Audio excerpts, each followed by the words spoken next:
আমি কেউরও কিন্তু ডাকি নাই, বলিও নাই যে আজকে আমি এখানে লিফলেট বিতরণ করবো তারেক রহমানের।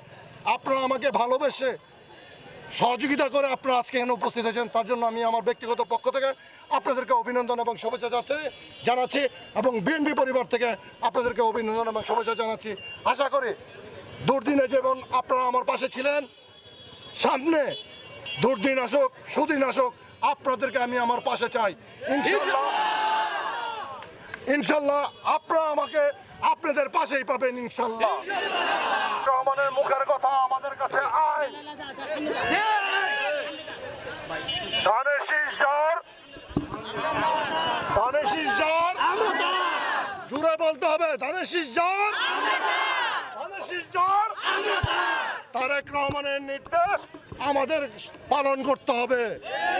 তাই আমি বারবার বলে তারেক রহমানের মুখের কথা আমাদের কাছে আইন। কোনো বিভ্রান্ত হবেন না, তারেক রহমান যাকেই ধানের শীষ দিবে আমরা তার হয়ে কাজ করবো ইনশাল্লাহ।